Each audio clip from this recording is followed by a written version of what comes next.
a colaborar, y en eso me siento unido a esta reunión. Y entonces, para poder empezar a tocar lo que me han pedido, por favor quisiera, ¿puedo compartir pantalla? ¿Estoy capacitado para compartir la pantalla?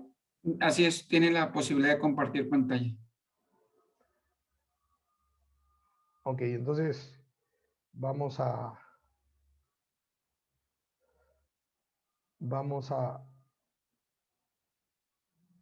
compartir la... ¿Ahí se está viendo? Se ve ¿Se está muy viendo? padre. Se ve muy bien, perdón. Sí, sí. Perfecto. Entonces, voy a tratar, por favor avísenme cuando me falten 10 minutos y cuando me falten 5, espero acabar antes porque quiero más bien estar al servicio de este evento. Y entonces, quisiera decir que si tuviera que hablar solamente 30 segundos, decir esto, si queremos analizar los aspectos sociopolíticos de la cultura de la vida, pues hay que decir que para nadie es un secreto que la Iglesia Católica vive tiempos de persecución. Y al vivir tiempos de persecución la Iglesia Católica, toda la doctrina que corresponde al tema de vida, a este proyecto de hacer una cultura de la vida, como parte de la evangelización de la Iglesia Católica, pues está siendo perseguida sistemáticamente, brutalmente. Quizás muchos de ustedes hayan visto estas imágenes, pero solamente quiero decir que en todo el mundo, estas son de Chile, algunas otras serán de otros países, del suyo, en México, del mío, en muchas partes del mundo, pues en África, en China, los católicos han regresado a las catacumbas, están siendo perseguidos y están siendo matados ante la indiferencia o con la complicidad de los grupos de poder de hoy. Si algo tenemos que decir de los aspectos sociopolíticos, quizás, como le decía, en 30 segundos, es que vivimos tiempos de persecución. Ya no vivimos en aquellas épocas como podía ser el siglo XV, donde la reina Isabel la Católica, la reina de España, la primera potencia del mundo, tenía como horizonte a evangelizar a todo el mundo, ¿no? A ser católico a todo el mundo. Ya no vivimos en las épocas donde, me imagino que en la época colonial en México o en la de Perú, o sea, en los eventos públicos fundamentales eran la procesión del Señor, la procesión del Corpus Christi. Pues ya eso que era parte de la esfera pública donde estaba imbuida nuestros valores católicos, ha variado hacia las antípodas, hacia exactamente lo contrario. Y hoy día vemos cómo se abusa y sistemáticamente se trata de destruir la Iglesia Católica. Hoy en tiempos en pandemia, no sé qué pasa en su país, me imagino que debe pasar algo parecido a lo que pasa en el mío. Mientras los supermercados están abiertos, mientras los casinos de juegos de azar, los casinos están abiertos, mientras los restaurantes están abiertos y reclaman están abiertos, hay 0% de aforo, prohibición de cualquier manifestación dentro de los templos católicos y de otras confesiones. ¿Por qué? Por una razón ideológica. Hace pocos días, las Naciones Unidas sacó un comunicado sobre la libertad religiosa y prácticamente, como lo dice Pablo Muñoz Utarrieta, pues la Iglesia Católica se ha vuelto el enemigo de las Naciones Unidas. Yo he estado en reuniones de Naciones Unidas en Nueva York y puedo decirles que efectivamente, cuando uno entra al edificio de Nueva York de las Naciones Unidas, entra a un territorio donde lo que es la doctrina de la Iglesia Católica, y si alguien se presenta como un católico, pues será sistemáticamente combatido, invisibilizado, atacado y pues algunas muestras que las Naciones Unidas ha tenido cuando ha ido el Papa y todo, simplemente son cosas para encubrir lo que realmente busca. Un análisis sociopolítico en cristiano, que creo que es lo que se me ha invitado a compartir, pues creo que puede resumirse también en una idea básica que la vamos a ver en Fratelli Tutti, ¿no? Una cercanía con Dios es igual a fraternidad, unidad entre los hermanos, ¿no? Eso es Fratelli Tutti. Una lejanía de Dios nos manda a lo que pues es el síndrome de Babel, ¿no? De la Torre de Babel. Esta situación donde el hombre cree que lo puede todo, cree que puede alcanzarlo todo, cree que puede definirlo todo, como pasa en este mundo, ¿no? Cree que todo lo puede reconstruir, ¿no?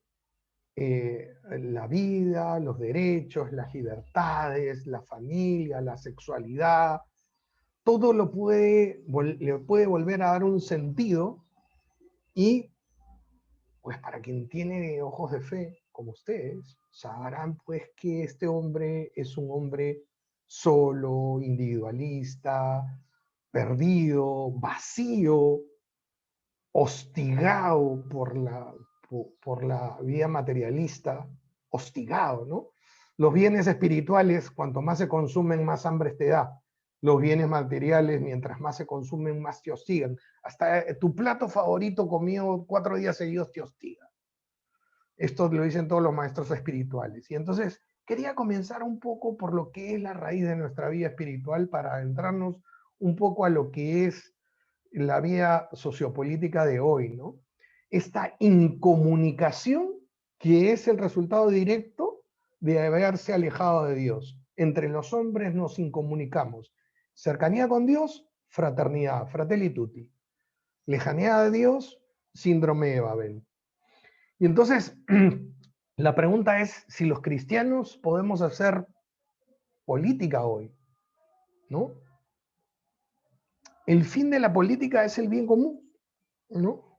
Y esto lo van a ver puesto de una manera cuasi poética en la Fratelli Tutti, en el número 186. En el número 186 van a hablar de el amor político, ¿no? Si alguien tenía dudas, si algún católico tenía dudas que uno podía vivir su fe sin perder la identidad, pues puede leer algunos números de la Fratelli Tutti que lo van a ilustrar claramente de cómo vivir el amor político, ese amor dirigido hacia las personas y hacia los pueblos, creando instituciones que sirvan al bien común. El fin de la política es el bien común, aunque usted no lo crea por Ripley, ¿no? Ese es uno de los capítulos que escribimos en un libro hace 3 años con mi amigo Carlos Beltramo, que estudió en Puebla filosofía, y ahora los dos nos dedicamos al desarrollo de herramientas políticas para potenciar organizaciones pro vida y pro familia. Y entonces, muchos han perdido de vista esta política sin distorsiones, esta política que en su naturaleza intrínseca, su finalidad es servir al bien común. Para nosotros los cristianos, ¿qué mayor bien común puede haber que ofrecer a Cristo? Por eso es que no puede haber ninguna contradicción entre lo que dice la Fratelli Tutti y lo que es la propuesta de que algunos, no todos, no todos los católicos están llamados por vocación a imbuirse en la esfera pública para evangelizarla, no todos. Pero es mentira que ninguno. Alguno de nosotros tiene que tener esa vocación. Si a nosotros nos preocupa la vida, nos preocupa que no se legalice el aborto, que no se mate legalmente a los niños, vamos a tener que participar en la esfera pública.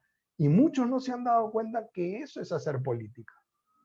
Felizmente, puede leer Fratelli Tutti número 186 y 187, donde tiene una frase que me gustaría que sea el centro de sus reflexiones posteriores. La caridad es el corazón de la política. Cuando uno va a participar de cualquiera de los debates en la esfera pública, como católico, lo que va es a vivir la caridad.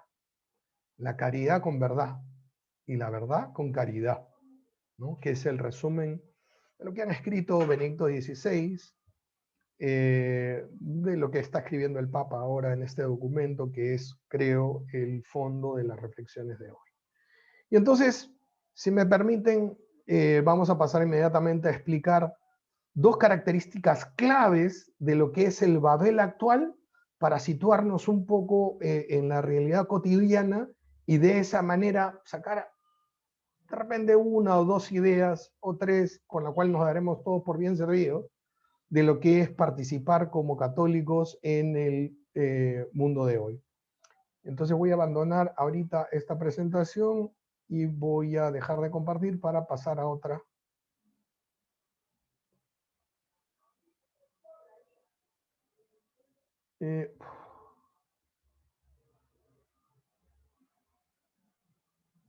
Vamos a pasar a... Este es el horario. Ahí está. ¿Nos estamos viendo ahí? Nuevo paradigma. ¿En qué? Sí. Ahí nos vemos, ¿no? Sí. Ah, perfecto. Sí, correcto. ¿En qué mundo vivimos hoy? ¿No? ¿En qué mundo vivimos? Como decía, pues no nos ha tocado vivir en el siglo XV, en el siglo XVI. En uno de los últimos viajes que hice a Madrid me encontré con un compañero de colegio que no era muy creyente. Y teníamos un día libre. Y para sorpresa mía, él que siempre había criticado a ciertos sacerdotes, porque a veces uno define su fe así, ¿no? Erróneamente, por la vida de un sacerdote pierde la fe en Jesús. Y nosotros no somos de la iglesia del sacerdote A o B, somos de la iglesia de Jesucristo, y él no ha cambiado.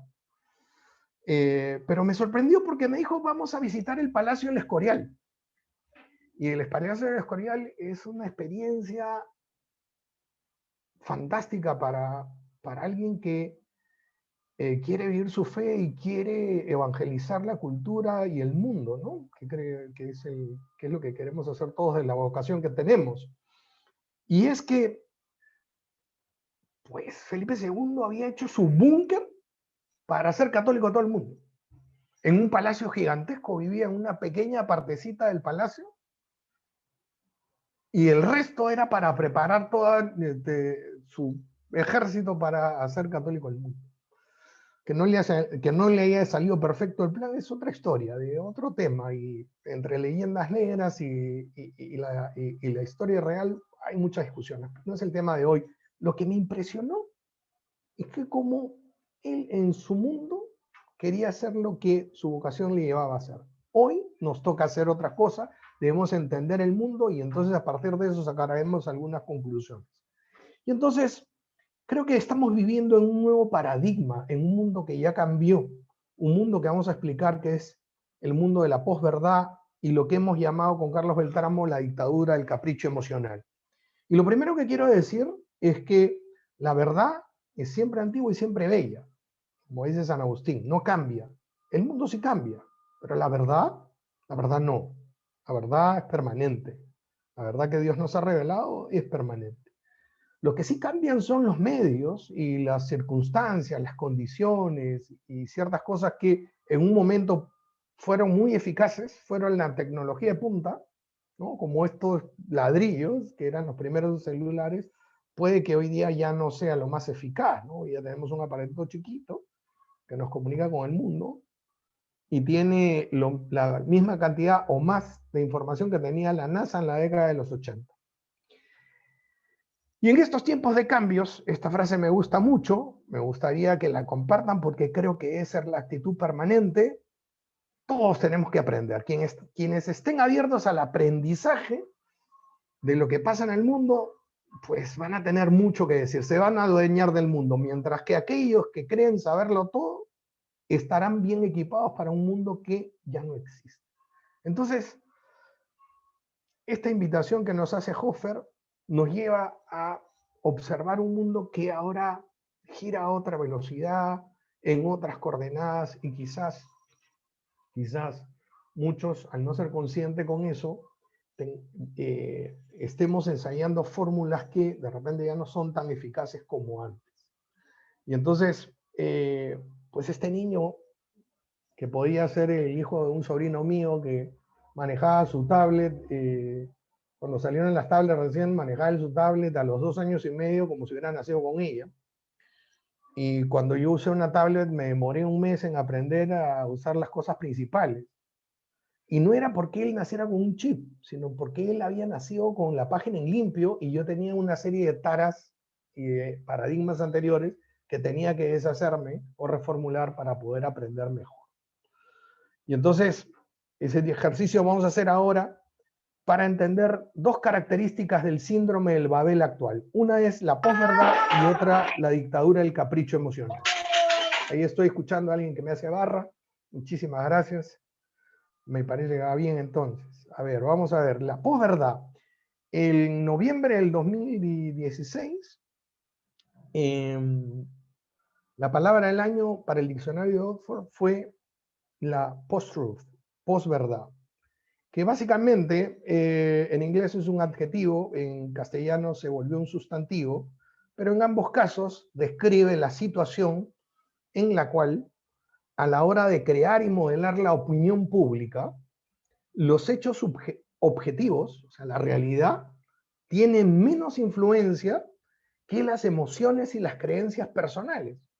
Quiere decir que para modelar nuestros pensamientos ahora, los hechos objetivos han dejado de ser los protagonistas.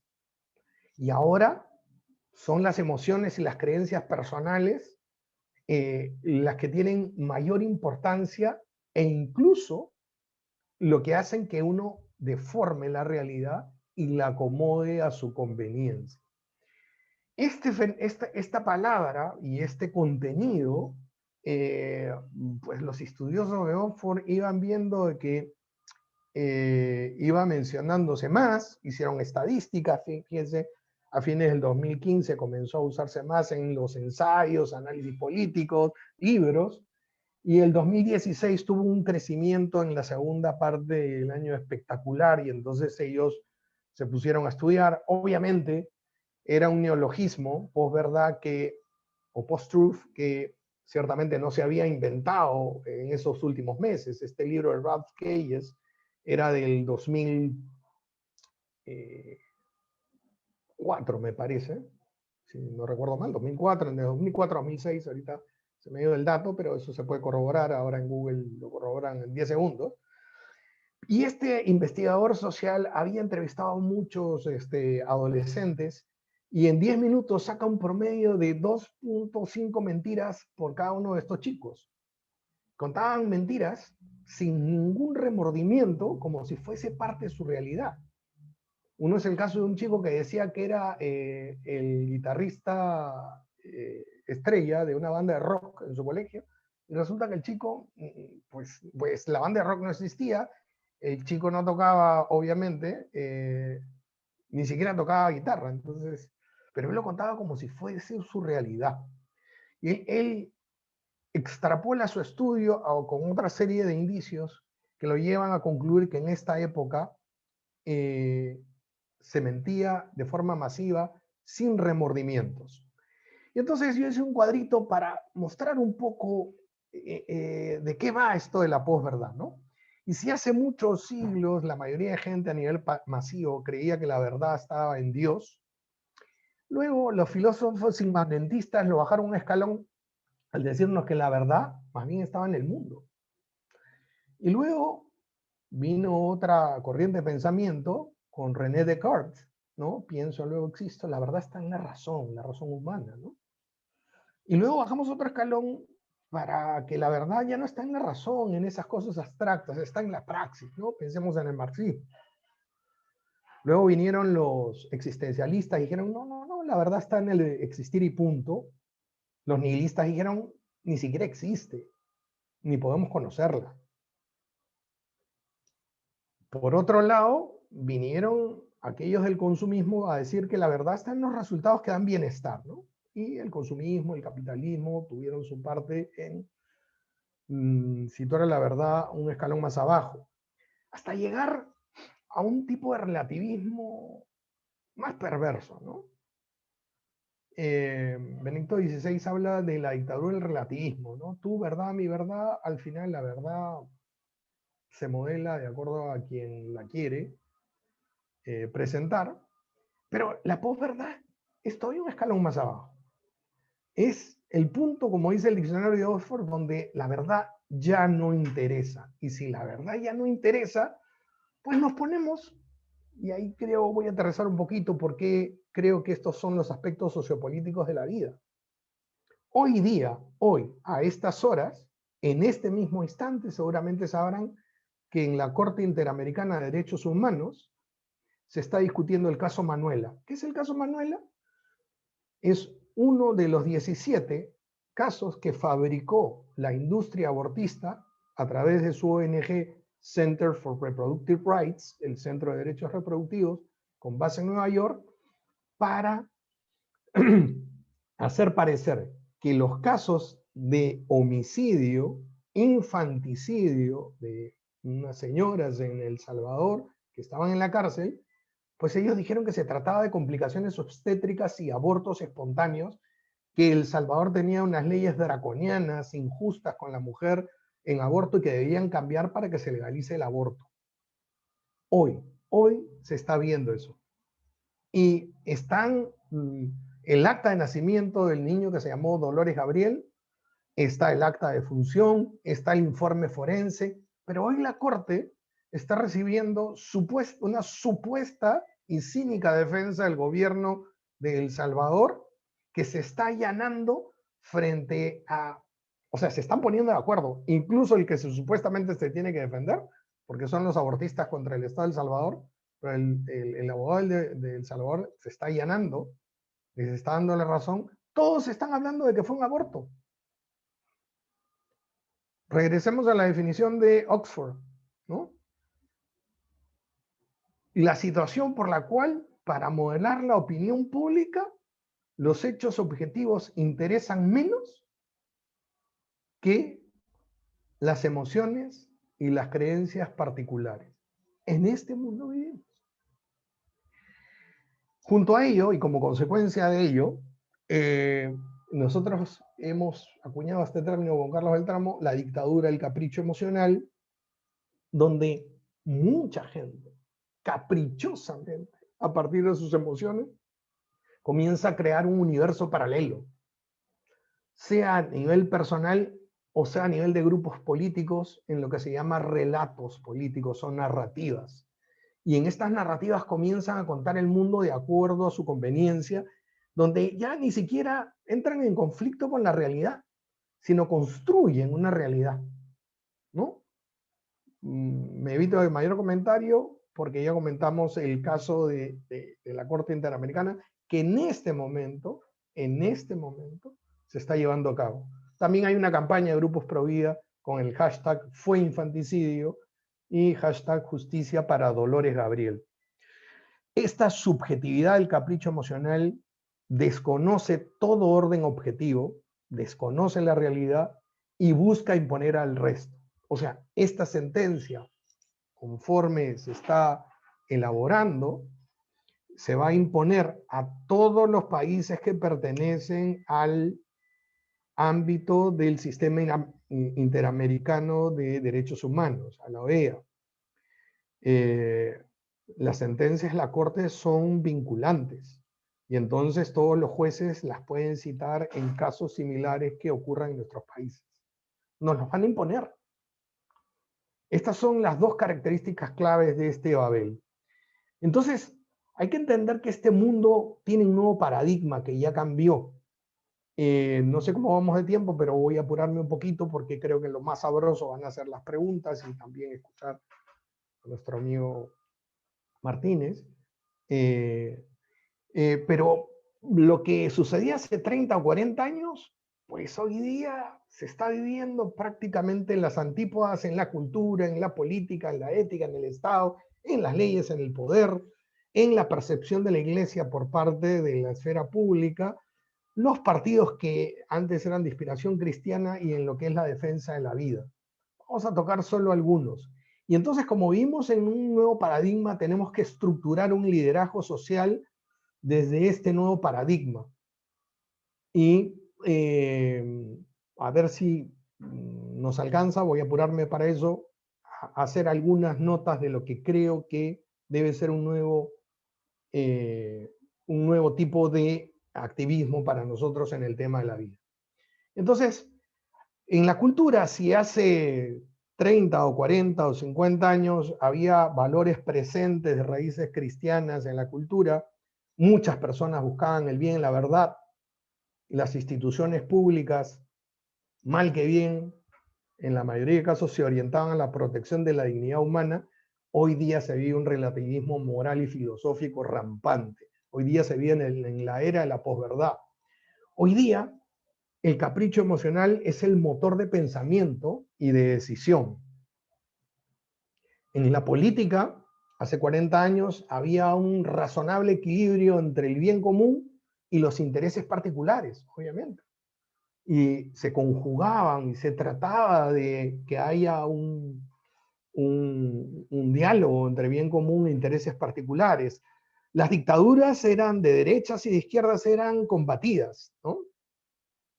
Hoy día, pues la política es un mundo sin reglas, donde hay un vale todo y un cinismo rampante, donde los discursos son 100% sentimentales, donde prima el discurso emotivo, donde, digamos, la objetividad, o sea, este apego a la realidad ya no existe, sino existe lo políticamente correcto.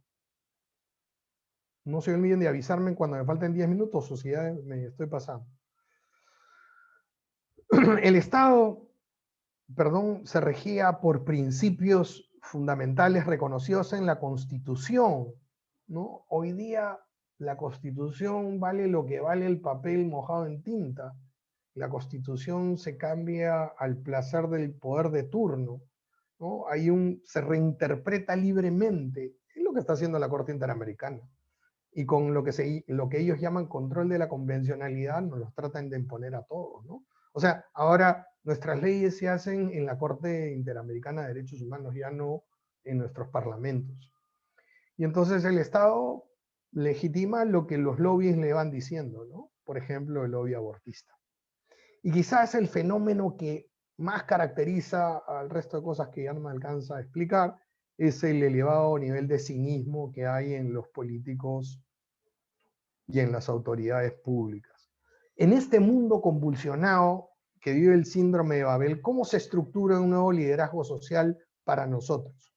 Fíjense, en base a estas nuevas circunstancias, yo pienso, esto es lo que postulamos, que si antes el perfil de líder era de un charlista, un experto, o sea, el que sabía bioética, el que sabía los datos de la embriología y tenía que hablar de las realidades biológicas, pues hoy día no es suficiente. Hay que saberlo, obviamente hay que saberlo, porque nosotros defendemos la verdad, pero también hay que saberla presentar. Hoy tenemos también que ser actores en el escenario político. Hoy, pues es muy bueno tener voceros en un grupo de la sociedad civil que participa en la vida pública, ¿no? 5 minutos. 5 minutos o menos. Voy acabando.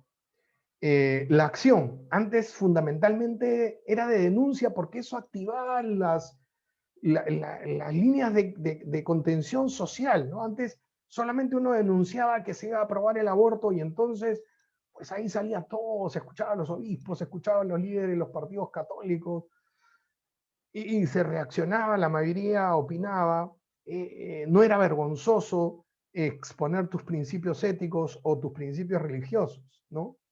Hoy día ya no existe eso. ¿Qué es lo que tenemos que hacer? Tenemos que primero asumir que somos minoría, que estamos, por eso quise empezar por lo de la persecución. Y tenemos que ser minorías creativas. Tenemos que saber que el statu quo es hostil frente a nosotros, que nos va a combatir. Si no partimos de eso, pues corremos el riesgo de sucumbir frente a esa realidad. La percepción del reto hace 30 o 40 años era un debate académico, era O sea, lo que teníamos que hacer era educar sobre la verdad y todo lo demás iba a actuar porque la cultura iba a ser el resto. Hoy día no.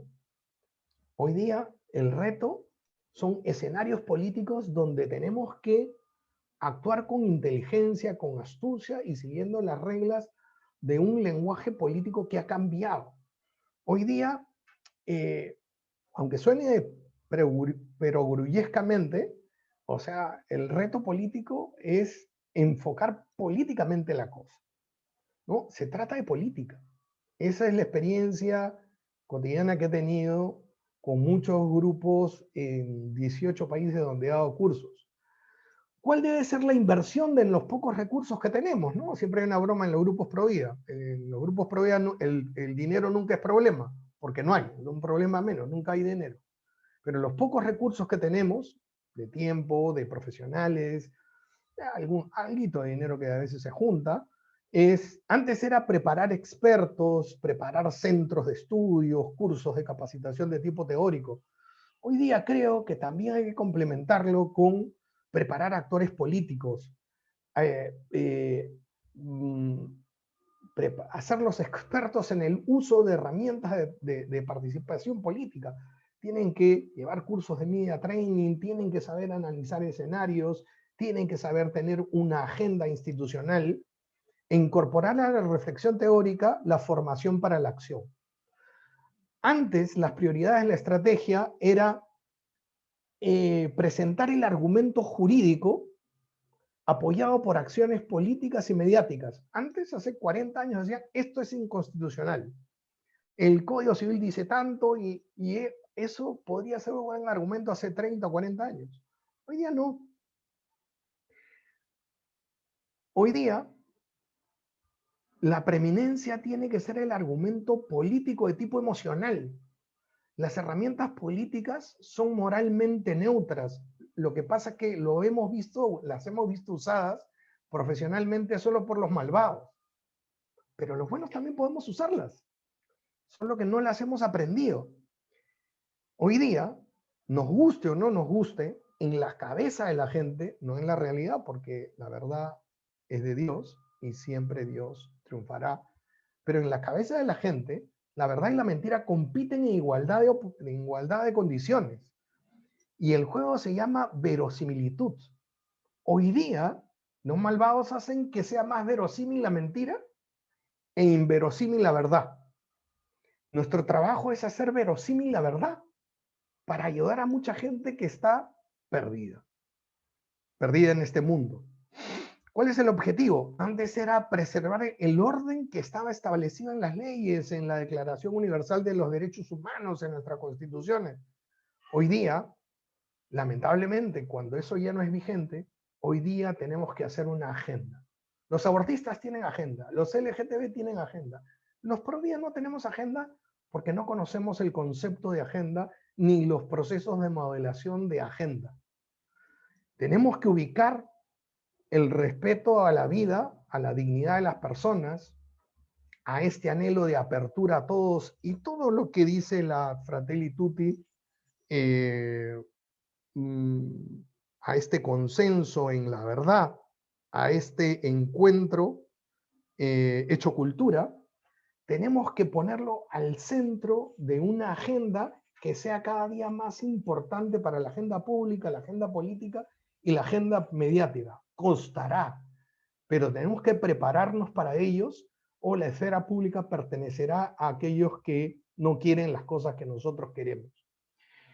Este es mi trabajo, eso es lo que hago, me pongo al servicio de ustedes. Como decía al principio, yo comencé a los 21 años en un departamento como el que los reúne a ustedes. Y lo que se da gratuitamente se tiene que devolver gratuitamente, así que estoy a su servicio y les agradezco por este tiempo.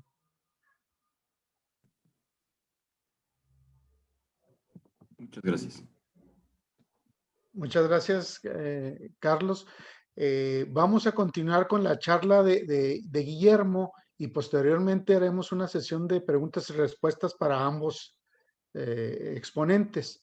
Entonces, les pedimos que las preguntas, si nos hacen el favor de irlas poniendo en el chat para que al final de la conferencia de Guillermo Torres se puedan contestar algunas de ellas.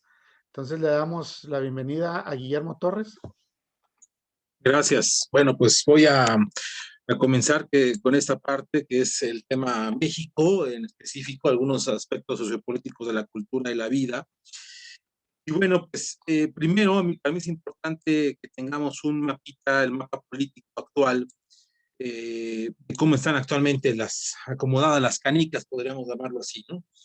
Actualmente en la Cámara de Diputados, que se va a renovar en el mes de junio, tenemos que Morena tiene 255 diputados, es decir, Morena solo tiene la mayoría absoluta. La mayor parte de las leyes en México se aprueban con mayoría absoluta, salvo las reformas constitucionales, que ahí se necesitan las 2/3 partes, 334 votos, que la suma de Morena con el Partido del Trabajo, Encuentro Social y el Partido Verde, que son aliados en esos momentos de Morena, logran tener esa cantidad.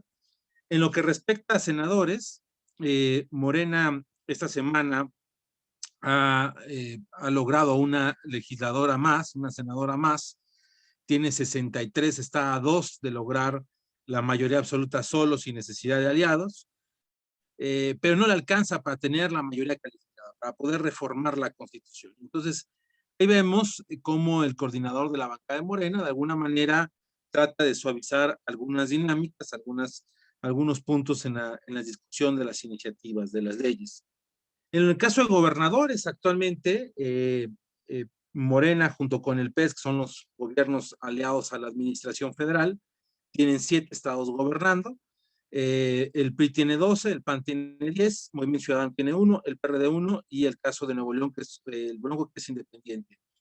Las elecciones que se van a llevar a cabo en junio van a renovarse 15 gobernadores de los 32. De esos 15, salvo Baja California, que es gobernado por Morena, el resto son gobernados actualmente por la oposición. En lo que respecta a los congresos locales, Morena actualmente tiene mayoría en 20 de estos congresos, el PAN en 7, el PRI en 3, Movimiento Ciudadano en 1 y San Luis Potosí, que está repartido en tercios. ¿Por qué es importante el tema de los congresos locales? Primero, porque parte del proceso legislativo local, obviamente, entre ellos el tema relacionado a los códigos penales de cada estado, para, por ejemplo, el tema del aborto o algunos otros temas, bueno, pues se discuten ahí en los congresos locales. También porque la ratificación de las reformas constitucionales tienen que pasar por la ratificación de 17 congresos locales. Es decir, Morena tiene esa mayoría, puede lograr reformar la Constitución y la ratificación de esos congresos locales. En lo que respecta a las alcaldías, que es, digámoslo así, es la estructura de los órdenes de gobierno, los 3 órdenes de gobierno federal, estatal y el nivel municipal, en el que está demostrado que es donde hay mayor convivencia, mayor dinámica de participación y donde la gente ubica más a sus funcionarios de forma directa. Ahí, en número, el PRI es el que tiene el mayor número de municipios en número, tiene el 21.79, el PAN el 18.11 y Morena el 15.64. Pero sí vale la pena mencionar que de las capitales, Morena tiene 15 capitales, el PAN tiene 9, el PRI tiene 4, el PRD 2 y Movimiento Ciudadano 2. Y las ciudades con más de 500,000 de habitantes, según el último censo del 2020, son 51 ciudades, 51 ciudades, Morena gobierna 25, entre ellas está Tijuana, que ya es el municipio de mayor población, está el caso de Iztapalapa, Madero, Ecatepec, Hermosillo, por mencionar algunas de las ciudades que gobiernan. El PAN tiene 12, de las más sobresalientes está León, el PRI tiene 6, la más sobresaliente Monterrey, Movimiento Ciudadano tiene pues la zona metropolitana de Guadalajara, Zapopan, Tlajomulco de Zúñiga, etcétera, que ya tienen esa cantidad de habitantes. El PRD tiene 2 y el caso de un independiente, Ciudad Juárez, Cavada, que gobierna Ciudad Juárez, que por cierto ya se religió en una primera ocasión. En lo que respecta a la Suprema Corte de Justicia, este punto es bastante importante, porque la mayor parte de los procesos jurídicos que generan mucha controversia en nuestro país terminan yéndose a una discusión ante la Suprema Corte de Justicia. Y aquí podríamos decir que hay un papel importante de la Suprema Corte de Justicia que ha querido, a partir de la reforma de 1996, querer tomar un papel que no le corresponde, querer legislar a la fuerza muchas de las acciones que hace el legislativo. E incluso ha inventado un término que se llama omisión legislativa, que no existe en la Constitución, en la cual quieren obligar a los legisladores a que cambien ciertas leyes a el juicio de ellos. Podríamos decir que hay dos mapas: el mapa de los ministros en posiciones políticas, los que están del lado del presidente, los que están contra el presidente en esas posiciones políticas. Aquí, para ser exactos, es la votación del juicio político a los expresidentes, que se aprobó esta consulta. Hubo 6 votos contra 5. El presidente de la Suprema Corte de Justicia está alineado actualmente al presidente, y hay 3 ministros nombrados en la era de López Obrador: Margarita Ríos Farjat, Yasmín Esquivel y Juan Luis González Alcántara Carrancá. Al acabar este año se elegirá un nuevo ministro en la era de López Obrador. Fernando Franco termina su función como ministro de la Suprema Corte de Justicia, y entrará otro ministro más que le podría dar todavía un poco más ventaja. En lo que respecta a los temas relacionados a la vida, la defensa de la vida, pues sí decir que no hemos tenido una votación reciente de todo el pleno de la Suprema Corte de Justicia para decir cómo están actualmente pensando estos magistrados. Pero sí tenemos la referencia a una votación en una de las salas donde se votó en contra del dictamen del caso de Veracruz. Fue muy interesante, no fue por argumentos que estuvieran a favor o en contra de la vida, sino fue por argumentos jurídicos de un mal dictamen, de una mala ponencia hecha por el ministro González Alcántara Carrancá, y que por estar mal elaborado se fue el argumento para tumbarlo por parte de las ministras Margarita Ríos Farjat, Yasmín Esquivel y Fernando Franco, y Norma Piña, y el voto en su momento de Gutiérrez Ortiz Mena, que también votó en contra de esa decisión en esa sala. En lo que respecta a los órganos autónomos, que es uno de los temas que genera mucha polémica, porque mucho habla en la narrativa de este gobierno de que se quiere cooptar, encontramos ya 2 institutos que han sido cooptados totalmente por el gobierno en función. La Comisión Nacional de Derechos Humanos, el cual incluso hace promoción libre del aborto, violando la propia ley, porque está prohibido el aborto en 22 estados, y también a nivel nacional no existe, no está despenalizado. La Comisión Nacional ha utilizado a su antojo ese instituto, y la Fiscalía General, que se ha convertido en un capricho político, el fiscal Alejandro Gertz Manero funciona a lo que le dice el propio presidente.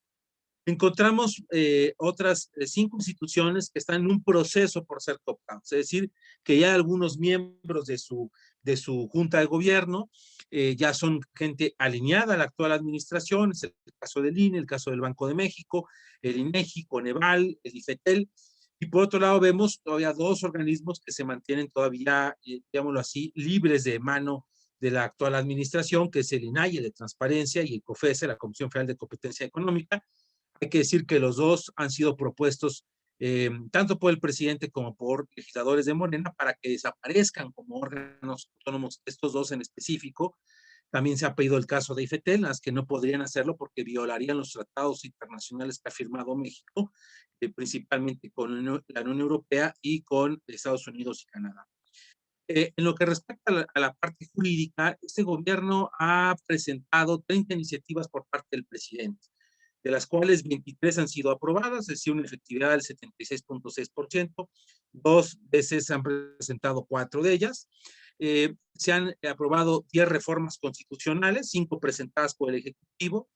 Hay que decir que los cambios que se han hecho en materia jurídica han sido principalmente simbólicos y mediáticos. Es decir, desde crear la Guardia Nacional, desaparecer la función del Estado Mayor Presidencial, quitar el que el presidente ya no viviera en Los Pinos, o, por ejemplo, que todas las empresas paguen impuestos, no hay exención de impuestos, la ley de salarios máximos y el desafuero. Es decir, temas totalmente mediáticos, aunque en el fondo sí encontramos con mucha claridad una promoción de un cambio de régimen, de poner fin al propio neoliberalismo como una narrativa que ha presionado este gobierno, que no es exclusivo de México, es de este socialismo del siglo XXI que se ha instaurado en América Latina, en grandes partes de América Latina. Hay temas que están sin duda vinculados al tema de la vida y que tienen que ver mucho con la esencia propia del día a día. El Observatorio Nacional Ciudadano reportó con los datos oficiales que en 2020 diariamente en México, con todo y pandemia, teníamos 97 homicidios dolosos, 621 robos con violencia, 45 violaciones, 2 casos de trata de personas, 46 homicidios culposos, 621 actos de violencia familiar, por mencionar tan solo algunos de los delitos que de forma diaria se fueron cometiendo en nuestro país.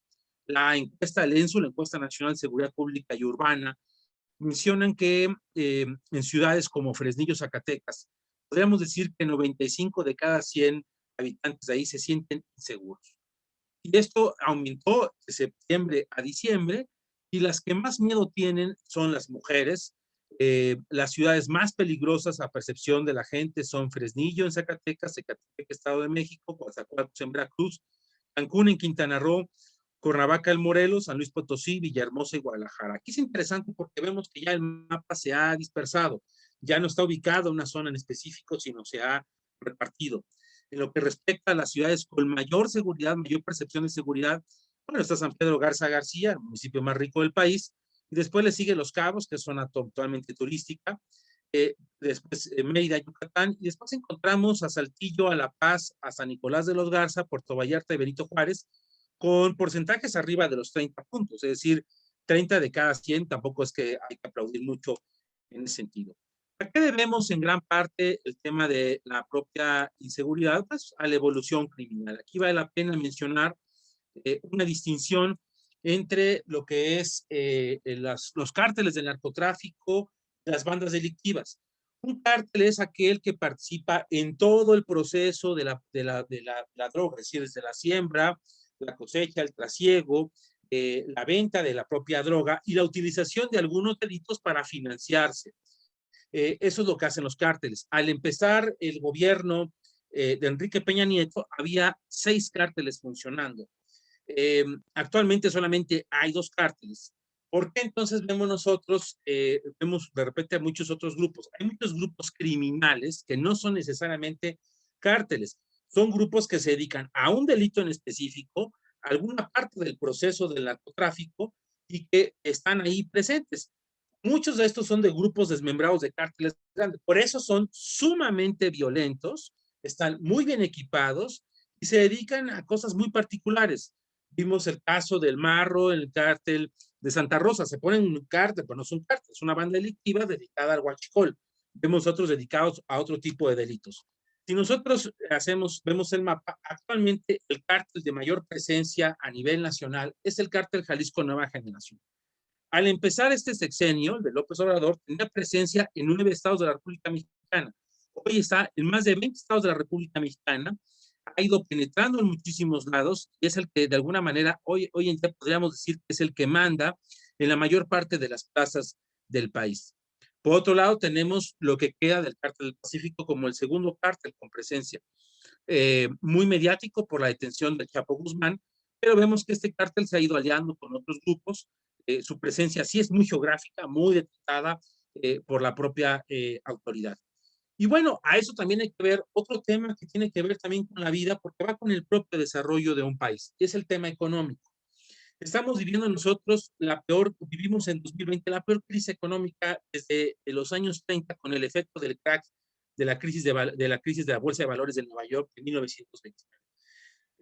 Es menos 8.5. Son cifras que eso hay que traducirlo a más de 10 millones de desempleos informales, entre menos 10 y menos 12, y a 1 millón de empleos formales que en algún momento se convirtió en 2 millones. ¿Qué ha pasado con este proceso? Existe un indicador dentro a nivel mundial, que es el coeficiente de Gini, que se mide el ingreso per cápita y el ingreso laboral, es una forma de medir la desigualdad, y vemos cómo en el sexenio de Salinas y de Zedillo tuvimos un incremento de la pobreza del 0.4 y del 0.8. Después vimos cómo fue disminuyendo en los gobiernos de Fox, de Calderón y del propio Peña, y en este gobierno, a consecuencia de la situación del COVID, tenemos un aumento de la pobreza del 8% ya reconocido con el índice de Gini. A esto, ¿cómo lo traducimos? Bueno, pues a un aumento importante de la pobreza extrema. estamos nosotros hablando de que aproximadamente 12 millones de gentes que vivían en pobreza han pasado a la pobreza extrema.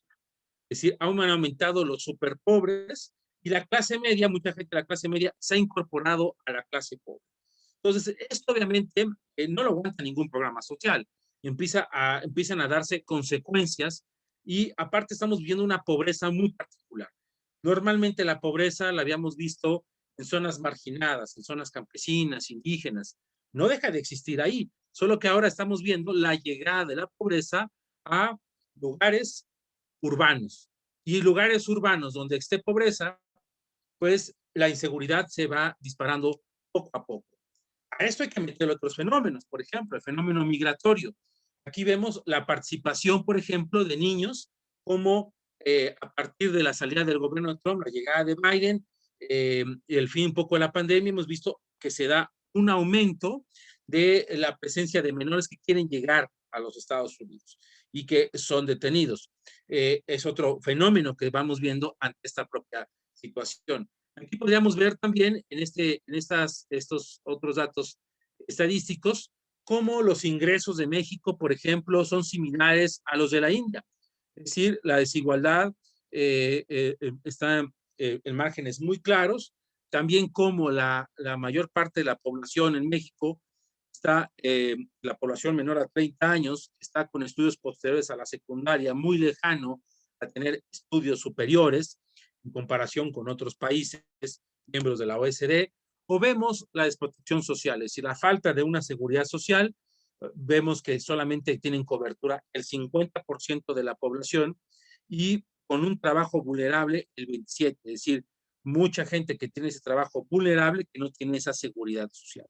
Y si vemos los sectores más golpeados, en el caso de México, el sector de la industria de lo que es comercios y servicios, del turismo, entre otras cosas, es el que más ha repercutido económicamente.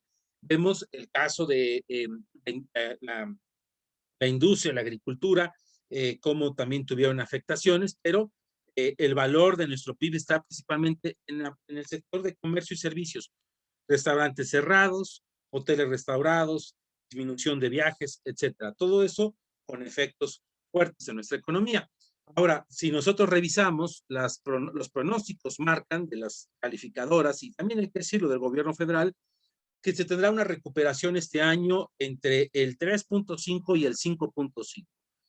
Bueno, pues aunque tengamos esa recuperación, como perdimos 8.5, pues no tendremos un año con números que puedan mejorar la economía. Al contrario, lo que estamos viendo es que este año, si tenemos una recuperación del 5.5, sumemos el año 2022, los pronósticos es de un crecimiento del 2%, 2023 estaríamos creciendo el 1.5%, y un dato, 2019 tuvimos un año de decrecimiento del 0.15%. Entonces, para el 2024, si bien le va a México, si el gobierno hace bien los planteamientos económicos, estaríamos teniendo los números del 2018, un crecimiento ya de ganancia del 2%, que fue, por cierto, en esa época muy criticado. Es decir, podríamos decir que los próximos años son años perdidos en materia económica. En recuperación, tradicionalmente hay 4 esferas en ese tema de cómo se recupera una economía. La famosa palomita o la V, la cual la economía cae fuerte y tiene una fuerte recuperación, como vemos ahí en la gráfica. Luego tenemos la recuperación económica en W, subidas y bajadas de la economía hasta que empiecen a estabilizarse. Después vemos la famosa L, hay una alza económica, hay una caída, esa caída no se recupera, se mantiene en horizontal. Y hay una nueva tendencia que es la que se está viendo que va a tener México y otros países emergentes, es la recuperación en forma de K. ¿Esto qué es? Los que ganan más, los que tienen mayores ingresos, van a recuperarse más rápido e incluso van a tener ingresos superiores a los que tenían hace 1, 2 o 3 años, y las gentes de menos recursos económicos se van a hacer mucho más pobres. Esas son las tendencias que se han marcado en materia económica. Tenemos el tema del COVID, es un tema, sin duda, el tema de crisis de salud, es un tema sumamente fuerte, delicado. Antes de que empezara el COVID, ya el gobierno tenía desabasto de medicinas, ya había una falta de infraestructura médica importante. Bueno, pues con el COVID esto ha ido aumentando. Si vemos las cifras, nunca se ha bajado la curva. Parece ser que esta semana es clave para saber si se empieza a bajar. Y vemos cómo la Ciudad de México, por ejemplo, es la que mayor número de contagios y muertos ha tenido a partir de esta pandemia. Vemos las tasas de mayor mortalidad en la Ciudad de México, que es del 315%, Baja California 209%, y después abajo de 200, Sonora, Hidalgo, Coahuila, Sinaloa, el Estado de México, y los municipios más activos son prácticamente los de la Ciudad de México, salvo el caso de Querétaro y Puebla, que también se pueden incorporar en ese punto. En el tema de las vacunas, bueno, pues de 120 millones de mexicanos que somos ahora, 122 más o menos, llevamos casi 3 millones de vacunas. Es decir, estamos todavía muy lejos de que toda la población pueda llegar a vacunarse. Y aparte hemos sido testigos oculares todos de cómo se ha utilizado las vacunas para un tema totalmente político. Y aquí me gustaría retornar a esta visión, después de ver parte de estos temas, falta ver otra parte, cómo nos ilumina esta encíclica social del Papa Francisco Fratelli Tutti, con uno de los temas más importantes, que es precisamente el respeto a la dignidad humana. En el numeral 24, cuando se hace el diagnóstico de lo que estamos viendo, el Papa nos recuerda como hoy como ayer, en la raíz de la esclavitud se encuentra una concepción de la persona humana que admite que puede ser tratada como un objeto. La persona humana creada a imagen y semejanza de Dios, en el que el propio Dios nos da esa libertad. Ahora queda privada esa libertad porque ha sido mercantilizada, reducida a ser propiedad de otro. El Papa lo dice constantemente, el Dios dinero, con la fuerza, el engaño o la construcción física o psicológica. Es tratada como un medio y no como un fin. Pone como un caso, como ejemplo, las redes criminales utilizan hábilmente las modernas tecnologías informáticas para embaucar a jóvenes y niños en todas partes del mundo, haciendo promesas y convirtiéndose en víctimas de depredadores sexuales. También la aberración no tiene límites cuando somete, por ejemplo, a las mujeres a abortar, ¿no? Como uno de esos puntos clave que tenemos. También en Fratelli Tutti, en el numeral 104 se nos recuerda, tampoco la igualdad se logra definiendo en abstracto que todos los seres humanos son iguales, sino que es el resultado del cultivo consciente y pedagógico de la fraternidad. Un punto importante para ir entendiendo esta parte. Los que únicamente son capaces de ser socios crean mundos cerrados. Y aquí hay una pregunta que tenemos que respondernos de forma permanente, constante. ¿Qué sentido puede tener en este esquema esa persona que no pertenece al círculo de los socios y llega soñando con una vida mejor para sí y su familia? En otras palabras, ¿cuánta gente está prácticamente fuera, no solamente, digamos, de las tomas de decisión, sino incluso de manejo de sus propias vidas? Esto es algo sumamente grave. En el numeral 107 también se nos recuerda que todo ser humano tiene ese derecho a vivir con dignidad y a desarrollarse integralmente. Parece que a veces a muchísimos actores, no solo políticos, sino sociales, se les olvida eso, y que ese derecho básico no puede ser negado por ningún país, ni por ninguna autoridad, ni por ningún grupo, ni por ninguna persona. Lo tiene aunque sea poco eficiente, aunque haya nacido o crecido con limitaciones. Y es que nos hemos olvidado de ese principio de la dignidad de la persona humana sin importar cualquier tipo de condición. Por eso, porque eso no menoscaba su inmensa dignidad como persona humana, que no se fundamenta en las circunstancias, sino en el valor de su ser. Lo decía ahorita muy bien Carlos Polo en esta era de la posverdad, donde se ha eliminado el sentido de la persona, donde se ha eliminado la función de la misma persona. Y cuando este principio elemental no queda salvo, no hay futuro ni para la fraternidad, ni tampoco para la propia sobrevivencia de la humanidad. Y en el 180 se nos recuerde la importancia de reconocer a cada ser humano como un hermano, como una hermana, y buscar algo que se ve y se antoja muy difícil, pero que hay que hacer. La amistad social que integra a todos y que no son meras utopías. Exigen la decisión, la capacidad para encontrar los caminos eficaces que las hagan realmente posibles. Cualquier empeño en esta línea se convierte en el ejercicio supremo de la caridad, porque un individuo puede ayudar a una persona necesitada, pero cuando se une a otros para generar procesos sociales de fraternidad y de justicia para todos, entra en el campo de la más amplia caridad, la caridad política.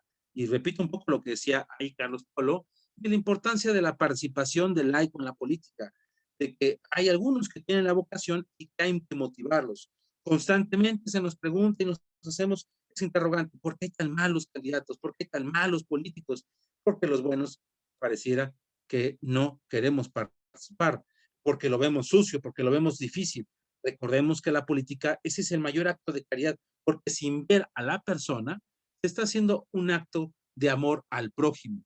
Y ese acto de amor al prójimo, ese encuentro con el prójimo, sin verlo físicamente, pero buscando el establecimiento del bien común, bueno, pues nos ayuda a trazar hacia un orden social y político cuya alma sea la caridad social. Y por eso el Papa vuelve a convocar aquí, dice, a rehabilitar la política, que es una altísima vocación, es una de las formas más preciosas de la caridad, porque busca ese propio bien común. Y en el numeral 215, para ponerlo como un recordatorio a esto, se nos recuerda que la vida es el arte del encuentro, y eso no lo podemos sepultar. Aunque haya tanto desencuentro por la vida, ¿no? Reiteradas veces he invitado a desarrollar una cultura del encuentro que vaya más allá de las dialécticas de enfrentamiento, de lucha de clases, muy propias de este neomarxismo gramsciano que estamos viendo en cualquier momento. Es un estilo de vida tendiente a conformar ese poliedro que tiene muchas facetas y muchísimos lados, ese poliedro que el Papa siempre pone de referencia, pero que todos formando una unidad cargada de matices, ya que el todo es superior a la parte. Ese poliedro representa esa sociedad donde las diferencias deben de convivir complementándose, enriqueciéndose e iluminándose recíprocamente. Aunque esto implique discusiones y prevenciones, que tampoco somos ingenuos, pero sí tiene que haber ese esfuerzo, esa propia dinámica, porque de todo se puede aprender algo. Nadie es inservible, nadie es prescindible. Y esto implica incluir a las propias periferias, yo diría a la ignorancia pura vencible.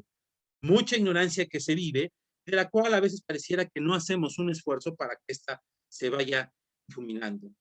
Quien está en ellas tiene otro punto de vista, ve aspectos de la realidad que no se reconocen desde los centros de poder, donde se toman las decisiones más definitorias.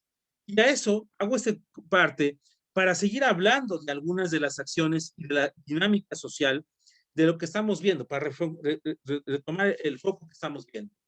Por ejemplo, el tema de la pobreza. Este gobierno está enfocándose principalmente a dos acciones.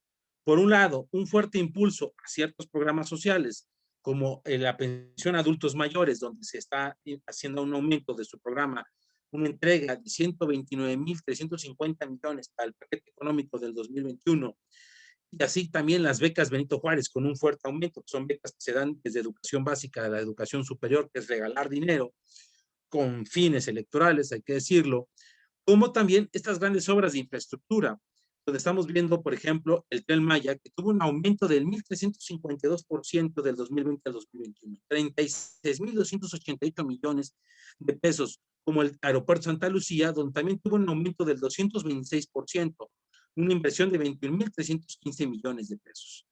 Y bueno, a esto sin duda surge el tema de la vida, el tema del aborto, uno de los temas más candentes. Le estoy presentando la encuesta de México Elige, que apenas se presentó el día lunes. Las últimas láminas, México Elige escoge en su metodología varios temas, y aquí he seleccionado algunas de las láminas que tienen que ver con el tema precisamente del aborto. Le preguntan a la gente en general cuál es su postura sobre el aborto cuando es, y la gente está de acuerdo que debe hacerse el aborto por la salud de la embarazada en un 72.4%, por malformaciones graves 69.1%, por violación 58.8%. Entonces digamos que hay un consenso de la población de que sí debe practicarse el aborto, y en los que la gente todavía con porcentajes de los 50%, es decir, todavía mayoritario, algunos de los 60%, dice no debe de hacerse, porque faltan recursos económicos, porque no está planeado, porque la pareja decide no seguir, porque falló el anticonceptivo, porque la mujer decide no seguir. Cuando hacen ahora la pregunta, aquí en México Elige, una encuesta nacional, sobre cuál es la postura sobre el aborto cuando la mujer decide no seguir con el embarazo porque no quiere tenerlo, Aquí ya lo vemos segregado por varios puntos. Por ejemplo, está en desacuerdo a nivel nacional, la cifra, mujeres están en desacuerdo, hombres en desacuerdo, católicos en desacuerdo, cristianos muy en desacuerdo, sin religión, ahí están empatados prácticamente, los morenistas están en desacuerdo, los panistas están en desacuerdo, los priistas en desacuerdo y los sin partido en desacuerdo. Es decir, hay un consenso de la mayor parte de que están en contra, salvo los que no tienen un tema religioso. Ahora, ante otra pregunta también de esta encuesta, dice, considera que la ley debe considerar el aborto como un derecho de las mujeres. Prácticamente la gran parte de la gente, salvo los sin religión dicen que sí están de acuerdo, es un derecho de las mujeres, un 60%, el resto está en contra, están en desacuerdo de que sea el tema de la mujer, en algunos casos muy conflictuados, salvo los cristianos que sí hay una diferencia fuerte, los que están en desacuerdo. Vemos, por ejemplo, tanto los modernistas como los panistas, los priistas, los sin partido, que están en desacuerdo. Y cuando le hacen a la gente la pregunta sobre las leyes respecto al aborto, el gobierno federal debería de, el 42.6% ha comprado esta narrativa del presidente López Obrador de que se debe realizar una consulta. El 35% que debe discutir el Congreso y un 22% que no debería de involucrarse en el tema. Discutir en este momento la alegación del aborto es el 43% considera que importante, el 11.5% más o menos importante, un 30.5% no importante y el 14% que le da igual. Ahora, en otra de las preguntas, dice, ¿debe realizarse una consulta popular sobre el aborto y los hombres deberían tener derecho a votar en ella? Una vez que en una de las conferencias mañaneras el presidente decía que los hombres no debían votar en esa consulta, nacional dicen que sí, los hombres deben de tener derecho a votar por ella en un 58%, mujeres dicen que un 53% que sí, y hombres el 64%. Ante otra pregunta, si en una pareja la mujer desea abortar, el hombre desea continuar el embarazo, ¿qué considera que debería de suceder? El 52.2% mantener el embarazo, el 27.5% no sabe y el 20.3% abortar. Considera que al dar al hijo en adopción es una alternativa para las mujeres que desean abortar, el 72.5% dice que sí, solamente un 20% dice que no. Cuando encontramos ahora otra encuesta, también el 8 de marzo, ojalá da a conocer el financiero Bloomberg con el tema de la coyuntura del Día de la Mujer, le preguntan que si está de acuerdo o en desacuerdo con que la ley debe permitir a la mujer el derecho a aborto. Aquí el financiero ha hecho un seguimiento ya en algunos meses y vemos cómo en algunos puntos ha estado de acuerdo, actualmente está el desacuerdo ganando, en noviembre estaba el acuerdo, el desacuerdo ahorita está ganando, vemos cómo ya está totalmente dividido. En marzo vimos cómo sí tuvo un alza importante el desacuerdo y cómo ahora otra vez se ha cerrado prácticamente esa pinza. Esa misma encuesta del financiero ante la pregunta de que está de acuerdo con que la ley debe permitir a la mujer el derecho al aborto según el sexo, encontramos que son, según esta encuesta, más los hombres que están de acuerdo, 46 contra las mujeres en un 44%. Y esta otra pregunta de esa misma encuesta, ¿está de acuerdo con que la ley debe permitir a la mujer el derecho al aborto según sexo, edad y escolaridad? ¿Qué es lo que encontramos? Que mujeres entre 18 a 29 años están de acuerdo, que los que tienen universidad están de acuerdo que se debe permitir el aborto, los que tienen preparatoria están en mitad y mitad, tanto hombres como mujeres, los que tienen educación básica, de acuerdo, un 34 mujeres, 37 hombres, los que tienen 50 años o más, 28 mujeres, 32 hombres, los de 30 a 49, 50 hombres dicen que sí, 42 mujeres dicen que sí. Es decir, lo que parece venderse en la narrativa de los grupos a favor del aborto en México es que la gente joven con estudios son los que están a favor del aborto. Es lo que se ha querido de alguna manera transmitir. Aquí estamos viendo un mapa interesante, es el mapa de la vida. ¿A qué me refiero? Son en qué congresos locales se defiende tu constitución local defiende la vida desde la concepción. Son 22 estados. Pero hay uno en particular que en su constitución lo dice, pero en su código penal permite el aborto, que es el caso de Oaxaca, un caso inverosímil, un caso para Ripley, para grandes contradicciones. Ahí hicieron 5 minutos. ¿Cuántos, perdón? 5 minutos. 5 veces. Ahí vemos una contradicción fuerte en esa parte. Pues vemos en la mayor parte de los estados cómo se defiende ya la vida, incluso el más reciente, el caso de Aguascalientes. En algunos estados vemos que hay iniciativas que quieren meter ahí el derecho a la vida desde la concepción, vemos algunos estados que todavía no, lo que decía Oaxaca, y el único estado donde está permitido es en la Ciudad de México, que está a nivel de su constitución local. Y bueno, ¿qué es lo que hemos visto? Este fenómeno de esta réplica del modelo argentino de la ola verde en México.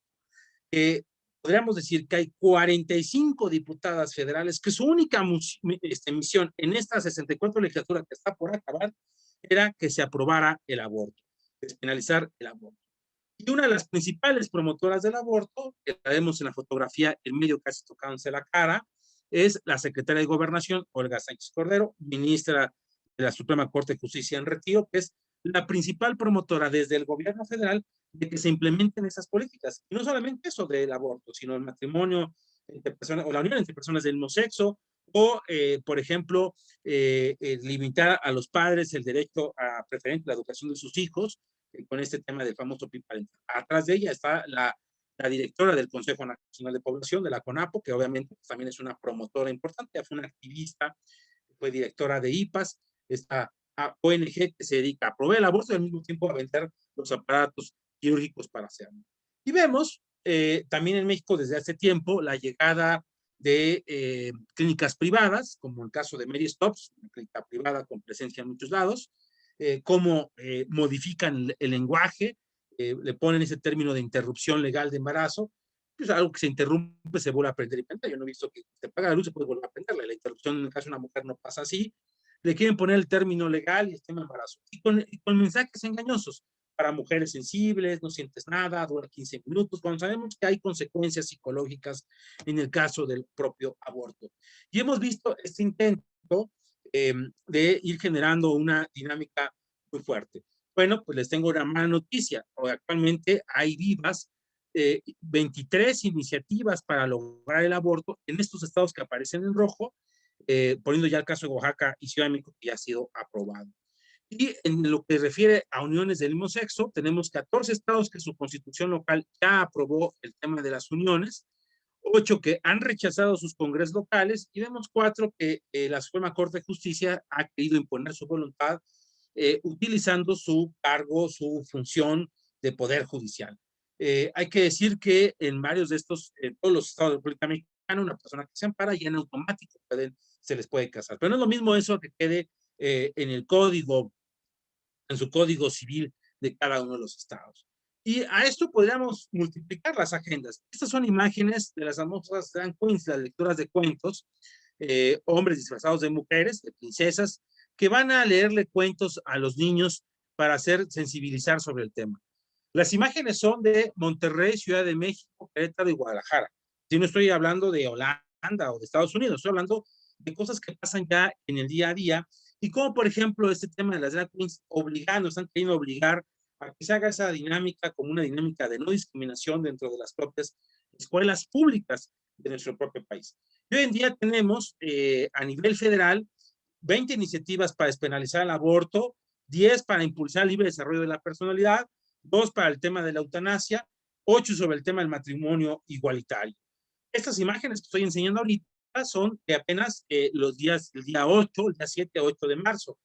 Vemos cómo se hace la promoción libre del aborto casero, ahora que fue la pandemia con mayor fortaleza, cómo hay una narrativa donde se vincula este tema, y como decía Carlos Polo, efectivamente en la ciudad de Oaxaca, en la iglesia San Cosme, el pasado domingo, entraron a profanar la iglesia de San Cosme los grupos feministas con el visto bueno de la autoridad local y federal presentes ahí en el supuesto resguardo.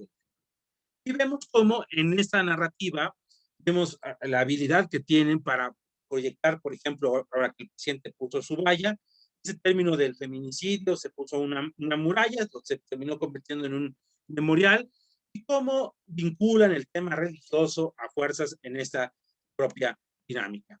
Hoy en día estamos a una discusión, en estos días, mañana se discute en la Comisión de Puntos Constitucionales de la Cámara de Diputados una iniciativa, una serie de iniciativas, 47 dictámenes para ser exactos, se van a discutir para reformar la Constitución y ponerle el término de igualdad sustantiva. Por tiempo no explicaré a detalle, pero sí dejo aquí claramente parte del texto propuesto para una reforma a uno de los artículos de la Constitución. Dice, toda persona tiene derecho al libre desarrollo de la personalidad, es decir, puede hacer lo que quiera, y a la autonomía reproductiva. Esto es, decidir de manera libre, responsable, informada y segura sobre tener hijos o no, con quién, el número e intervalo entre estos, así como recibir servicios para acceder al más alto nivel de salud sexual y reproductiva. Esto incluye la reproducción asistida, así como la prevención, investigación, sanción, reparación del daño por esterilización involuntaria o de cualquier otro método anticonceptivo forzado. En otras palabras, permitir el aborto. Y otra iniciativa contra la libertad religiosa, una reforma al artículo 29 de la Ley de Asociaciones Religiosas y Culto Público, donde se quiere agregar una infracción a los ministros de culto por el tema de discriminación con motivo de identidad o expresión de género de las personas. Y esto limitar muchísimo. ¿Cómo podría concluir? Estamos viviendo a nivel nacional una dinámica de una grave crisis de seguridad, una crisis económica y una crisis de salud, que vemos que este gobierno se quiere mantener mediante el esquema de los programas sociales y el combate visible a la propia corrupción, que vemos a una oposición de mucho tipo de pensamiento disgregado entre partidos políticos tradicionales, intelectuales del Círculo Rojo, los gobernadores, de estos de Sí por México, la iglesia, los movimientos humanistas, movimientos de izquierda, el sector empresarial, los famosos influencers, viejos promotores del sistema político mexicano. Yo diría, ante una dinámica así, ¿qué es lo que tendríamos nosotros que apostar? A multiplicar los voceros de la propia evangelización, a ser influenciadores reales cercanos al pueblo, a tener mensajes eje, emotivos y con esperanza, no solo de confrontación, como dice Fratelli Tutti, a vender alternativas, no reacción, sino iniciativas propositivas. Somos muy reaccionarios, reaccionamos, tenemos que ir hacia la proposición, hacer solidaridad sobre culpar la deficiencia. El gobierno puede, nosotros sí podemos como sociedad organizada, como católicos, laicos comprometidos, aquí con un apostolado directo, a la alianza de confianza con el pueblo y reconciliar con la sociedad. Recordemos que tenemos esa ventaja que no tienen de alguna manera los actores políticos, sí tenemos la confianza del pueblo y la podemos generar. Hay que hacer campañas para impulsar iniciativas locales sobre las federales, sobre este tema del derecho a la vida, de la familia, etcétera, y generar información por muchas vías. Tradicional, redes sociales, Vox Populi, hay muchos grupos que hacen trabajo formidable con participación, que hacen unas infografías fenomenales, otros que están haciendo otro tipo de acciones muy particulares. Yo quisiera terminar con esta parte del numeral 278 de Fratelli Tutti. Nos recuerda el Papa, llamada a encarnarse en todos los rincones, la iglesia está llamada a encarnarse a todos los rincones y presente durante siglos en cada lugar de la tierra. Eso significa católica. La iglesia puede comprender desde su experiencia de gracia y de pecado la belleza de la invitación al amor universal, porque todo lo que es humano tiene que ver con nosotros, donde quiera que se reúnen los pueblos para establecer los derechos y deberes del hombre. Nos sentimos honrados cuando nos permiten sentarnos junto a ellos. Para muchos cristianos, este camino de fraternidad tiene también una madre llamada María. Recuerdo lo que decía el padre hace rato del papel de la Virgen de Guadalupe. Ella recibió ante la cruz esta maternidad universal y está atenta no solo a Jesús, sino también al resto de sus descendientes. Ella, con el poder del resucitado, quiere parir un mundo nuevo, donde todos seamos hermanos, donde haya lugar para cada descartado de nuestras sociedades, donde resplandezcan la justicia y la paz. Yo termino con esta pequeña fábula que seguro ya muchos la han visto. Érase una vez una cigarra que, enojada con la hormiga, votó por el insecticida. Es decir, a veces como dos miembros de la misma especie, dos insectos, se llevaban mal, en lugar de dividir sus diferencias, de llegar al diálogo, de llegar a la fraternidad, pues votaron por el insecticida y acabó con los dos. Sería todo de mi parte. Muchas gracias. Muchas gracias, Guillermo. Vamos a tener unos minutos de preguntas, unos 15 minutos de preguntas antes de pasar al receso. Y al terminar las preguntas, pues les presentamos el reconocimiento en agradecimiento por esto. Muchísimas gracias. Voy a ir mencionando algunas de las preguntas que tenemos en pantalla. Para Carlos Polo, ¿nos puede dar un ejemplo de utilización de un argumento emocional pro vida? Sí, les recomiendo la página web soyamante.org. Soyamante.org es una campaña espectacular para promover el matrimonio.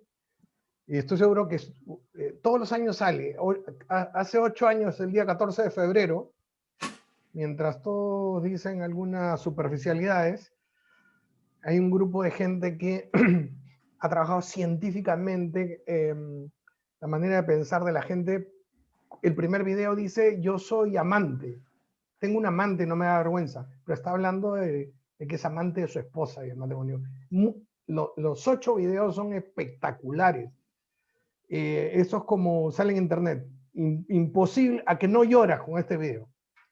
Y entonces, claro, uno puede dar una charla de matrimonio súper aburrida, o puede en 2 minutos 58 segundos que duran todos estos videos, puede recibir un mensaje sumamente impactante que te arranca las lágrimas sobre el matrimonio.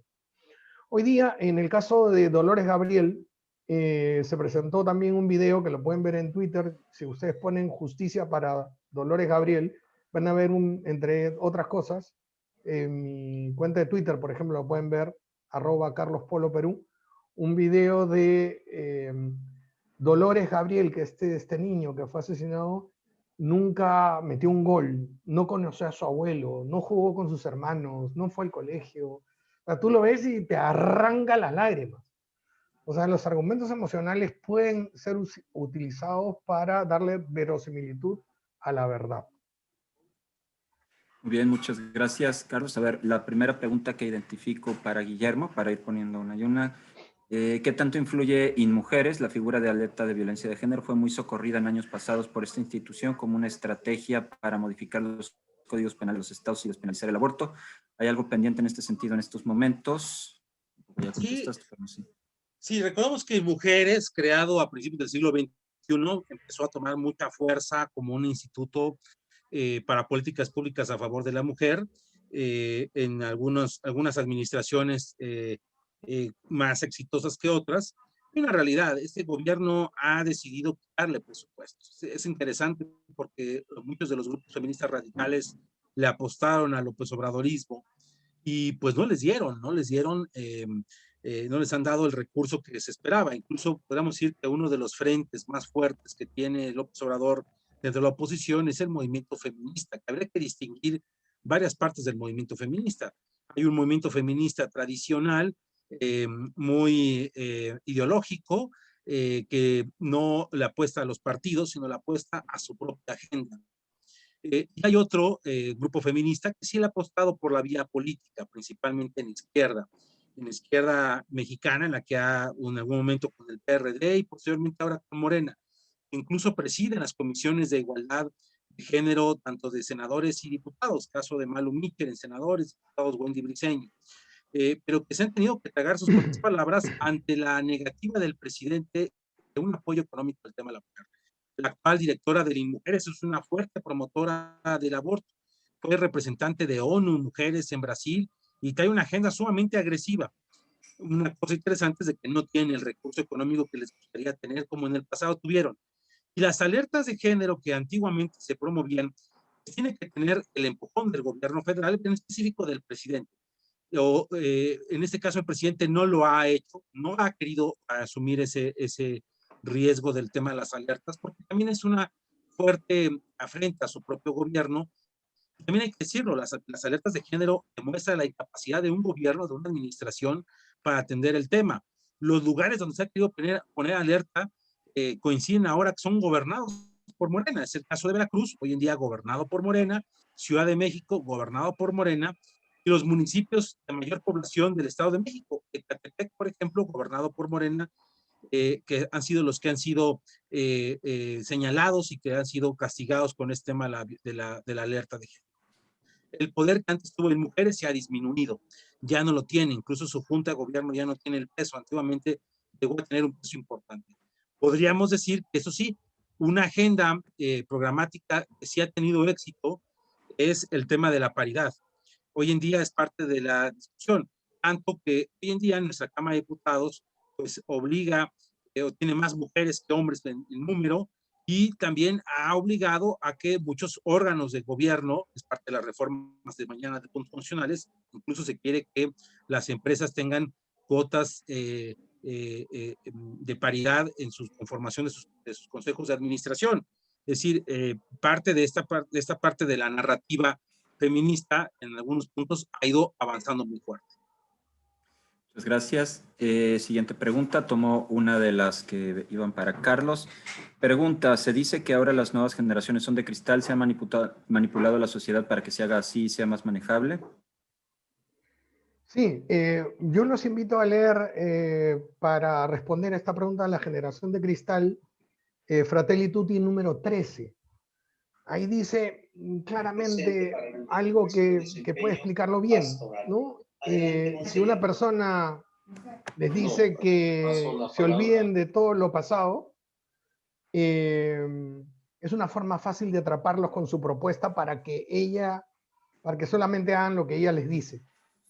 Esa persona los necesita vacíos, dice el Papa, desarraigados, desconfiados de todo, para que solo confíen en sus promesas y se sometan a sus planes. De eso se trata el gran reseteo, y si me permiten, aquí hago un comercial sobre Pandemonium.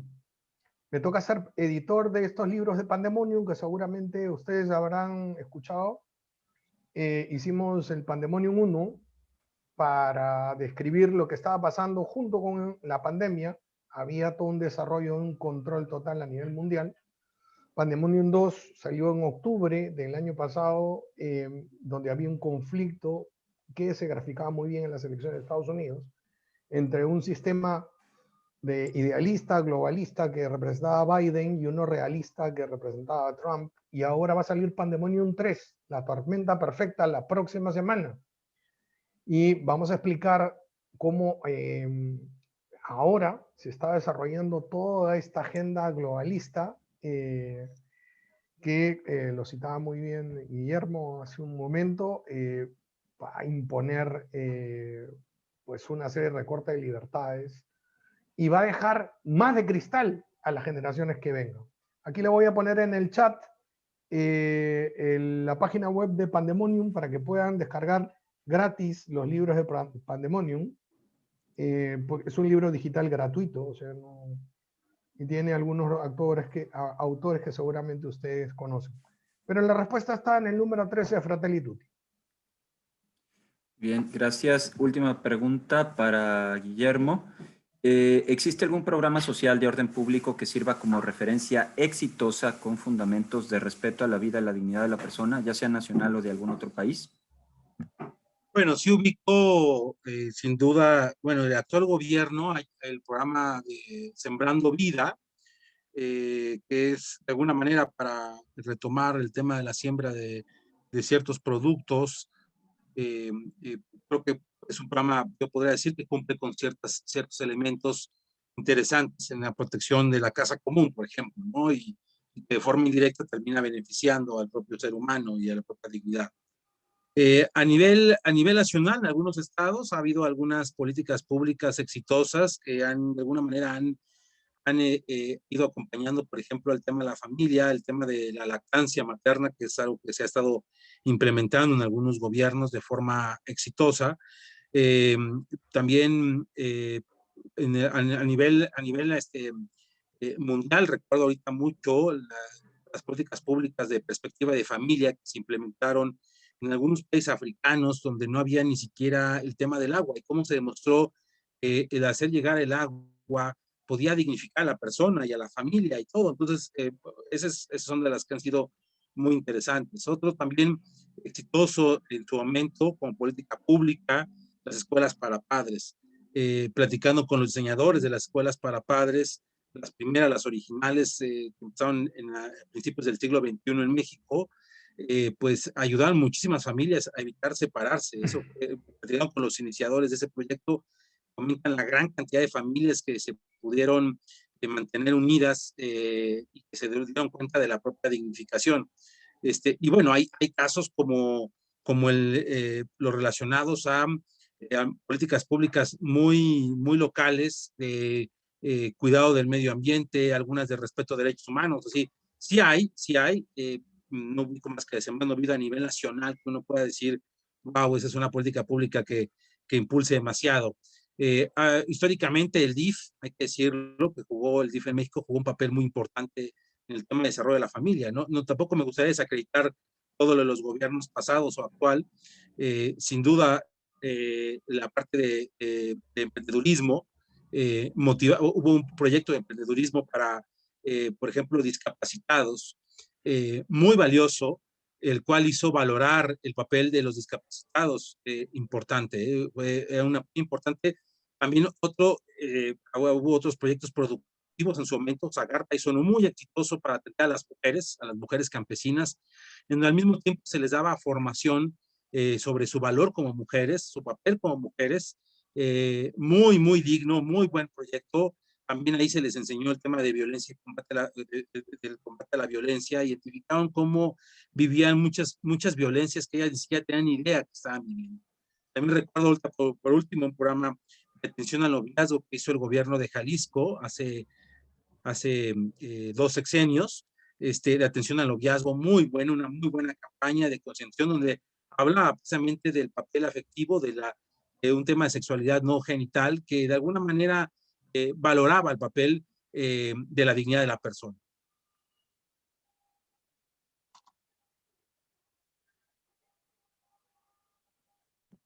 Tenía cerrado mi micrófono. Muchísimas gracias, Guillermo. Muchísimas gracias, Carlos. Quedan algunas otras preguntas si ustedes quieren atenderlas en unos minutos más directamente en el chat, sea en privado o en público, con los que han expuesto. Les agradecemos mucho. Este panel ha servido entonces, o está visualizado dentro del encuentro de responsables de Pastoral de Vida, para lograr incorporar un momento de reflexión a la luz de Fratelli Tutti y del plan del proyecto global de pastoral, para poder ser conscientes del contexto latinoamericano y en nuestro país de la dignidad humana y de la vida, que no es nada más el asistencial, no es nada más el origen de la vida humana, también es obviamente eso, sino que es un contexto más grande y que requiere pues una participación de cada uno de nosotros, quizás con formas que no habíamos previsto.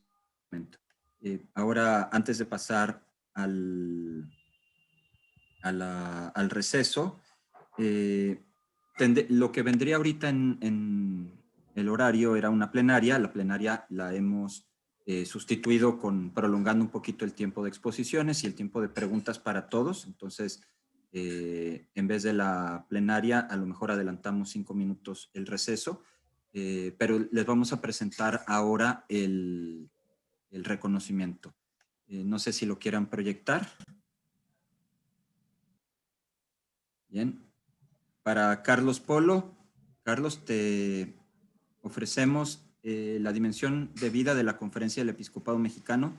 Te otorga el presente reconocimiento a Carlos Polo por su valiosa colaboración como conferencista en el segundo Encuentro Nacional de Pastoral de la Vida, 9, 10 y 11 de marzo de 2021, firmado por Monseñor Jesús José Herrera Quiñones, obispo de Nuevo Casas Grandes, Chihuahua, responsable de la dimensión vida de la Conferencia del Episcopado Mexicano, y el presbítero Rafael Felipe Alemán Jasso, secretario ejecutivo de la dimensión de vida de la Conferencia del Episcopado Mexicano. Muchas gracias.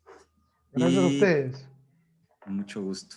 Gracias por acompañarnos, Guillermo. Lo mismo, la dimensión de vida de la Conferencia del Episcopado Mexicano te otorga el presente reconocimiento a ti, Guillermo Torres Quirós, por tu valiosa colaboración como conferencista en el segundo Encuentro Nacional de Pastoral de la Vida, 9, 10 y 11 de marzo de 2021, firmado por Monseñor Jesús José Herrera Quiñones, obispo de Nuevo Casas Grandes, Chihuahua, y responsable de la dimensión de vida de la Conferencia del Episcopado Mexicano, y el presbítero Rafael Felipe Alemán Jasso, secretario ejecutivo de la dimensión de vida de la Conferencia del Episcopado Mexicano. Muchas gracias por acompañarnos, gracias por sus excelentes ponencias. Entonces te cedo la palabra, Edgardo. Sí, gracias, Marcial, muy amable. Muchas gracias, Carlos y Guillermo, por sus ponencias, Marcial por su intervención. Mire, antes de irnos al receso, no quisimos interrumpir, vamos a rezar el Ángelus, aunque sean ahorita un poquito después de las 12. Entonces, adelante con el Ángelus. Sí, Leo, por favor.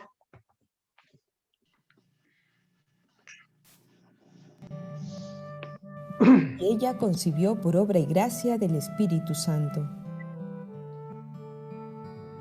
Dios te salve María, llena eres de gracia, el Señor es contigo. Bendita tú eres entre todas las mujeres, y bendito es el fruto de tu vientre, Jesús. Santa María, Madre de Dios, ruega por nosotros pecadores, ahora y en la hora de nuestra muerte.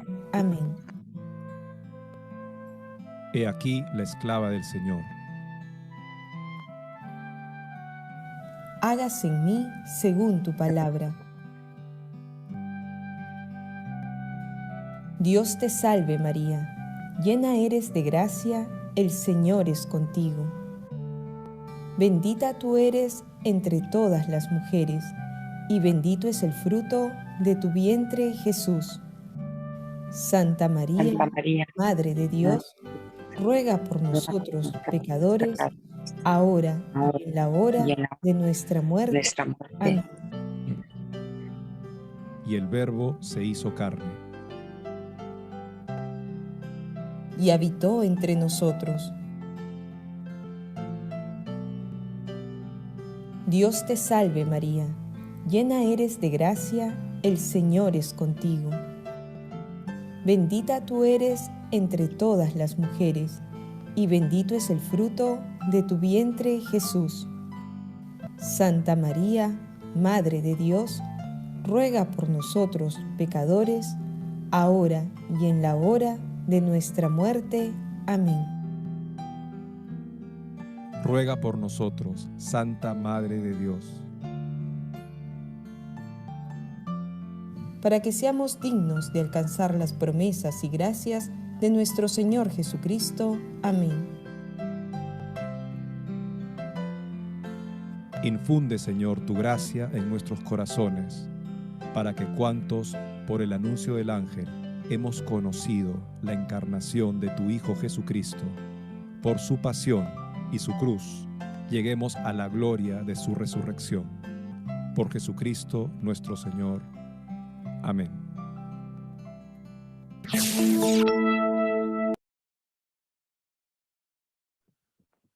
Muy bien. Miren, vamos a tener el receso. A las 12:45 regresamos. Les queremos pedir también a aquellos